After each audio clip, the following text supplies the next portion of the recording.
मित्रांनो, IMFच्या एका रिपोर्टनुसार AI मुळे जगभरातल्या 40% नोकऱ्या जाणार आहेत। त्यात तुमची पण नोकरी जाणार का? आणि हे AI म्हणजे नेमकी भानगड तरी काय आहे? याची सुरुवात तरी कुठून झाली? आपण या सर्व प्रश्नांची उत्तरे आजच्या या व्हिडिओमध्ये जाणून घेऊयात। व्हिडिओ शेवटपर्यंत बघा मित्रांनो, कारण येणाऱ्या AI काळासाठी ही माहिती तुमच्यासाठी फार उपयोगी ठरू शकते। नमस्कार मित्रांनो, मी राहुल आणि इथे तुम्हाला दाखवतो अमेरिकेतील गमती-जमती आपल्या मराठमोळ्या स्टाईलमध्ये। मी मागच्या 20 वर्षापासून सॉफ्टवेअर इंजिनिअरिंग फील्डमध्ये आहे, त्यामुळे ह्या फील्डमध्ये होणारं रिसर्च आणि डेव्हलपमेंट बऱ्यापैकी जवळून फॉलो करतो। तुम्ही भारतात असा किंवा अमेरिकेत AI आणि ऑटोमेशनमुळे नोकऱ्या जात आहे हे तुम्ही नक्कीच ऐकलं असणार आणि दुर्दैवाने एखाद वेळेस अनुभवलं सुद्धा असणार। तर कुठल्या नोकऱ्या ह्या AI मुळे जाणार आहेत हे जाणून घेण्या अगोदर आपण पटकन समजून घ्यात हे AI म्हणजे नेमकं आहे तरी काय। AI चा फुल फॉर्म आहे आर्टिफिशियल इंटेलिजन्स, म्हणजे कृत्रिम बुद्धिमत्ता। थोडक्यात आपल्या भाषेत सांगायचं झालं, AI म्हणजे संगणकाला शहाणपण शिकवणं। जसं आपण विचार करून निर्णय घेतो तसंच त्या संगणकाला शिकवण्यात येतं त्याने काय केलं पाहिजे।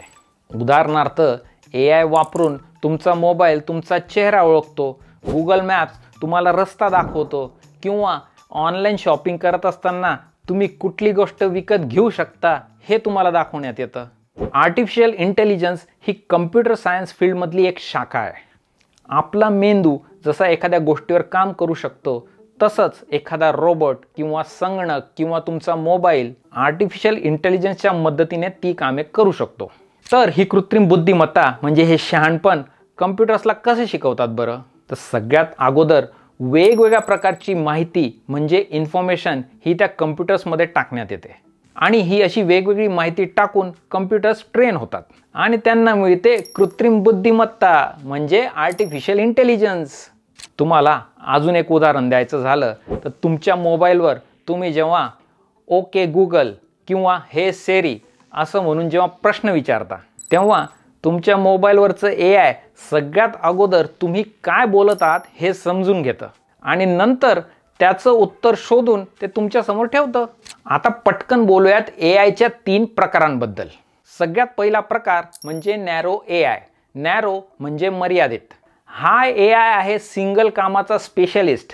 उदाहरणार्थ Google मॅप्स रस्ता दाखवतो, सिरी किंवा Google तुमच्या प्रश्नांची उत्तरं देतो आणि फेस रेकग्निशन तुमचा चेहरा ओळखतो। पण अशा मर्यादित कामांपेक्षा जास्त काही काम हे AI करू शकत नाही।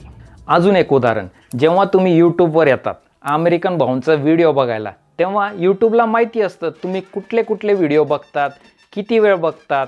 या सर्व गोष्टींचा अभ्यास करून YouTube तुम्हाला व्हिडिओ दाखवतं।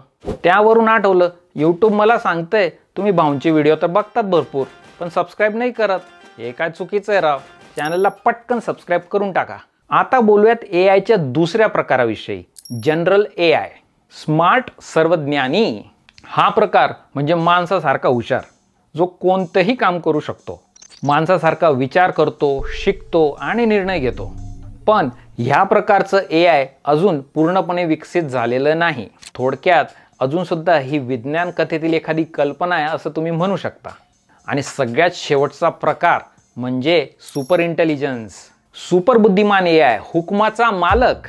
हा AI म्हणजे एकदम पॉवरफुल आणि हुशार बरं का। हा सर्व गोष्टी समजून घेऊन एकदम सगळं नियंत्रणात सुद्धा ठेवू शकतो। आता हा प्रकार पण कल्पनेतच, पण लोकांना आले टेन्शन, हा प्रकार जर आला तर काय होईल?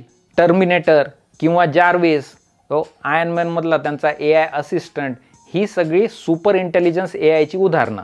आजकालच्या डिजिटल जगात कळत नकळत तुम्ही दिवसभर AIचा भरपूर वापर करतात, पण आधी सांगितल्याप्रमाणे ही सगळी उदाहरणं नॅरो AIची आहे, कारण त्यांची सीमा मर्यादित।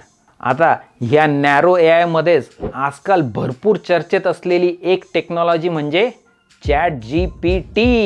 ChatGPT हे आहे एका प्रकारचं जनरेटिव्ह AI। तर जनरेटिव्ह AI म्हणजे काय? तर जनरेटिव्ह AI हे नवीन गोष्टी जनरेट म्हणजे तयार करतं। तर ह्या जनरेटिव्ह AIला सगळ्यात अगोदर वेगवेगळ्या विषयांवरती भरपूर माहिती दिली जाते।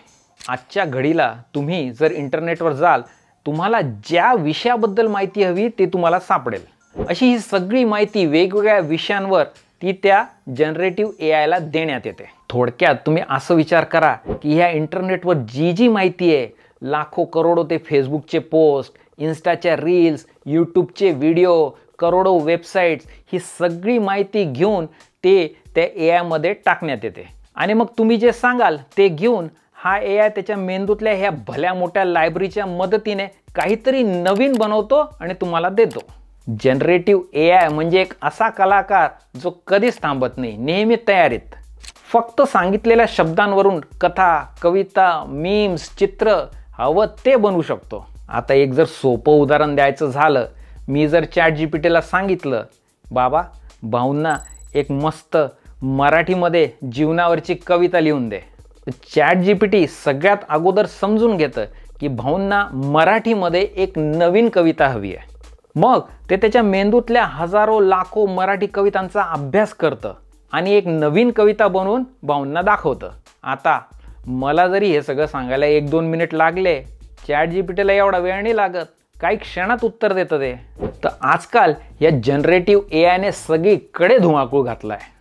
का? नुसत्या कविता नाही लिहित ते, अख्खी कादंबरी, गाणे, त्या गाण्यांना लागणारं म्युझिक, त्या गाण्यासाठी लागणारं व्हिडिओ, यूट्यूबची स्क्रिप्ट, पिक्चरची स्क्रिप्ट, पाहिजे ते तुम्ही लिहून घेऊ शकता, बनवून घेऊ शकता. तर भरपूर जगभरातल्या कंपन्या ह्या जनरेटिव्ह ए आयचा वापर करून नवीन गोष्टी बनवून घेत आहेत. आधी हे सगळं लोक करायचे, पण आता या जनरेटिव्ह ए आयमुळे लोकांची गरज नाही. आणि म्हणूनच आजकाल या ए आयमुळे भरपूर साऱ्या नोकऱ्या धोक्यात आहेत. पण नेमक्या कुठल्या नोकऱ्या जाणार बरं ह्या ए आयमुळे? खरं सांगायचं, मला तर असं वाटतं की अशी कुठलीच नोकरी नाही, असं कुठलंच क्षेत्र नाही जे ए आय पासून पूर्णपणे सुरक्षित आहे. अगदी एखाद्या फॅक्टरीमधल्या कामगारापासून ते ऑफिसमध्ये बसलेल्या साहेबापर्यंत सगळ्या नोकऱ्या धोक्यात आहेत या ए आयमुळे. पण जर आपण थोडा विचार केला तर आपल्याला हे लक्षात येईल, ज्या नोकऱ्यांमध्ये तीच कामे पुन्हा करावी लागतात, म्हणजे सिलाई करणारी ही टेलर, फॅक्टरीत काम करणारा हा वर्कर, अगदी बँकेत बसलेला क्लर्क, ऑफिसमधली ही मॅडम, ही सगळी लोक दररोज तेच काम करतात. आणि जिथे रुटीन काम आलं तिथे ए आय किंवा ऑटोमेशन हे आलंच असं तुम्ही समजा. कारण अशी रुटीन कामे त्या ए आयला शिकवायला जास्त वेळ नाही लागत. आणि याच्या दुसऱ्या टोकाला आहेत अशी कामे जी रुटीन नसतात, म्हणजे दररोज नवीन गोंधळ, काहीतरी नवीन. म्हणजे हॉटेलमध्ये काम करणारा एखादा शेफ म्हणा, किंवा कंपनीतला एखादा मॅनेजर, किंवा एखाद्या विशिष्ट फील्डमध्ये काम करणारा एखादा रिसर्चर, अशा लोकांची ही नॉन रुटीन कामे त्या ए आयला अजून तरी व्यवस्थित शिकवता येत नाही.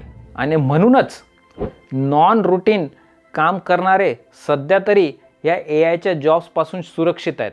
जर तुम्हाला प्रश्न पडला असेल की तुमचा जॉब रुटीन आहे का नॉन रुटीन, तर खाली कमेंट करून विचारा. आता एक गोष्ट साहजिकच आहे आणि तोच सगळ्यात मोठा प्रॉब्लेम आहे, जगभरात रुटीन कामे करणारी लोकच जास्त ना. ह्या वर्षीच्या एका IMF म्हणजे इंटरनॅशनल मॉनिटरी फंडच्या रिपोर्टनुसार ए आयमुळे जगभरातल्या 40% नोकऱ्या जाणार आहेत.